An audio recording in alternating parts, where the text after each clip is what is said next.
Hello student. तो सबसे पहले आज हम लोग पढ़ने जा रहे हैं बिज़नेस लॉ।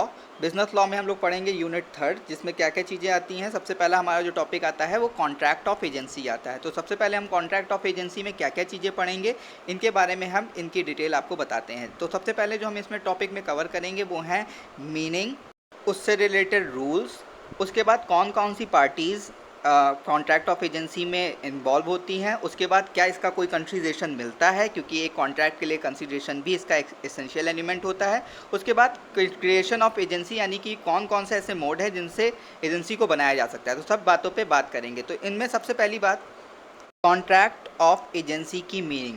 तो अगर हम मीनिंग की बात करते हैं तो इसकी मीनिंग है by contract of agency a person employs another person to do any act for him or to represent him in dealing with third person so as to bind himself by act of such another person।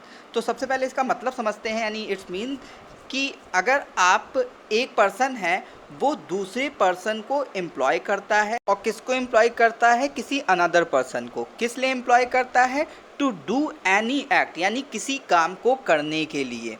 उसके बाद वो काम किसके लिए किया जाएगा, या तो फॉर हिम, या फिर उस पर्सन को रिप्रेजेंट करे जिसने उसको एम्प्लॉय किया है। उसके बाद अगर हम बात करते हैं कि वो पर्सन किसको रिप्रेजेंट करेगा, तो वो पर्सन रिप्रेजेंट करेगा उस थर्ड पर्सन को जिससे उसे डील करना है। उसके बाद अगर अब उससे होगा क्या, उससे ये होगा कि जो पर्सन, जो यानी कि जो प्रिंसिपल है, अगर वो खुद कोई काम नहीं कर पा रहा है तो जिस पर्सन को उसने एम्प्लॉय करा है वो पर्सन जाकर थर्ड पर्सन को रिप्रेजेंट करेगा। इससे थर्ड पर्सन और एम्प्लॉयड पर्सन के बीच में एक बॉन्डिंग क्रिएट होगी, जिससे वो काम उससे उसी तरह कर सकता है जैसा कि उससे प्रिंसिपल से करता वो। उसके बाद हम बात करते हैं कि जनरल रूल्स इसके से रिलेटेड कुछ हैं। यानी कि सबसे पहला हमारा अगर रूल्स की बात करें तो पहला है whatever principal can do by himself he may get the same done through an agent except the act involve of personal nature, example marriage. It means कि जो भी काम प्रिंसिपल खुद कर सकता है वो वही ठीक काम एजेंट से भी करा सकता है। बट इसके लिए कुछ एक्सेप्शन है, जैसे कि हर एक रूल के कुछ ना कुछ एक्सेप्शन ज़रूर होते हैं, वैसे इसके भी एक्सेप्शन है। वो है पर्सनल नेचर का कोई भी काम प्रिंसिपल अपने एजेंट से नहीं करा सकता। उसका एग्जाम्पल है जैसे कि मैरिज। मैरिज के लिए वो किसी और को रिप्रेजेंट नहीं कर सकता कि हम उसके एजेंट जाके वो मैरिज कर लेगा जाके। उसके बाद हम दूसरे रूल की तरफ बढ़ते हैं। तो दूसरा रूल हमारा बताता है कि what person does by himself the act the agent are the act of principal, यानी कि जो भी वो काम करता है वो ठीक काम वही माना जाएगा जो कि प्रिंसिपल ने किया है। इसके बाद हम बात करने जा रहे हैं अपने दूसरे टॉपिक की। तो हमारा दूसरा टॉपिक जो है वो इन्वॉल्व होता है पार्टी, यानी कि कौन कौन सी पार्टीज़ इसमें इन्वॉल्व होंगी। सबसे पहले बात करते हैं कि प्रिंसिपल की। अगर प्रिंसिपल की बात करें तो प्रिंसिपल वही व्यक्ति होता है जो कि उस पर्सन को, यानी उस एजेंट को एम्प्लॉय पर रखता है, जिसका काम एजेंट को उसके बिहाफ पर करना होता है। उसके बाद करते हैं एजेंट की। तो एजेंट वो बंदा होता है जो प्रिंसिपल पे के बिहाफ पर काम करता है। फिर थर्ड पार्टी को ही वो काम करके देना होता है, यानी कि उससे ही वो डील करना होता है जिस काम को प्रिंसिपल चाहता है कि एजेंट उस थर्ड पार्टी से करे। अब हम बढ़ते हैं अपने नेक्स्ट टॉपिक की ओर, यानी कि कंसीडरेशन। तो हम अगर कंसीडरेशन की बात करें तो no consideration is required for creating a agency, यानी कि एजेंसी को बनाने के लिए किसी भी तरीके, यानी एजेंसी के कॉन्ट्रैक्ट के लिए किसी भी चीज़ की तरह का कंसीडरेशन की रिक्वायरमेंट नहीं होती है।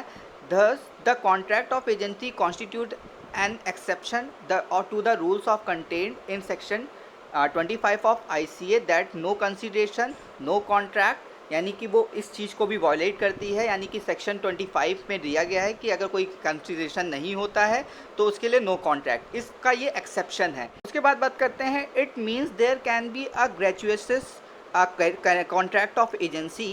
तो अगर इसकी बात करें तो ग्रेजुएशन का मतलब होता है कि एक ऐच्छिक कॉन्ट्रैक्ट है। ऐच्छिक कॉन्ट्रैक्ट मतलब एक इच्छा के अनुसार किया गया कॉन्ट्रैक्ट। उसके बाद बात करते हैं अपने नेक्स्ट टॉपिक की, जो कि हमारा है modes of creation of agency. तो modes of creation of agency में सबसे पहले हम बात करेंगे बाय एक्सप्रेस अथॉरिटी। तो बाय एक्सप्रेस अथॉरिटी का मतलब है किसी बंदे को अगर हम कह देते हैं कि ये मेरा एजेंट है तो इसे कहते हैं थ्रू अ एक्सप्रेस अथॉरिटी। उसके बाद हम बात करते हैं एम्प्लॉयड। एम्प्लॉयड में वो मान लिया जाता है एम्प्लॉयड में कि वो आपका बंदा वो आपका एजेंट है, क्योंकि अगर वो आपके बिहाफ पे बार बार कोई इसी काम को परफॉर्म करता है तो हम मान लेते हैं कि वो बंदा आपके बिहाफ पे ही काम कर रहा है, वो आपका एजेंट है। उसके बाद हम बात करते हैं हमारे नेक्स्ट टॉपिक की, तो वो है बाय रेटिफिकेशन। रेटिफिकेशन का मीन्स होता है कि वो पर्सन जो कि आपके काम को कंडक्ट करेगा, यानी कि a person who can conduct some act in that capacity, यानी जो उसके बस में हो सकता है, यानी कि जिसके लिए उसको असाइन किया गया है वो उतना काम उस पर्सन अपने प्रिंसिपल के लिए परफॉर्म कर सकता है। उसके बाद बात करते हैं ऑपरेशन ऑफ लॉ।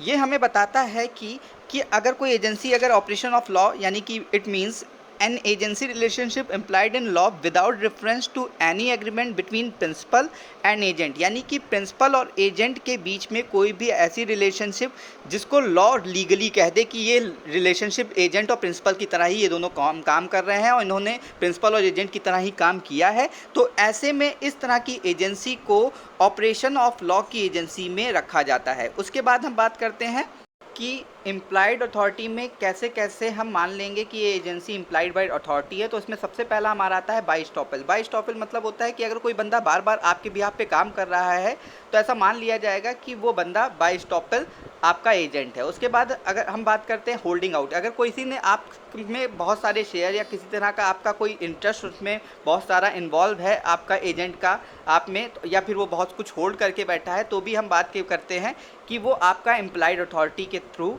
वो आपका एजेंट मान लिया जाएगा या वो एजेंसी क्रिएट मानी जाएगी। उसके बाद हम बात करते हैं नेसेसिटी। अगर आपको ऐसा कुछ ज़रूरत पड़ जाती है कि आपको किसी बंदे को रखना पड़ जाए, अपॉइंट करना पड़ जाए और वो कुछ समय के लिए हो, तो ऐसे में जो एजेंसी क्रिएट होती है उसे कहते हैं एजेंसी बाय नेसेसिटी।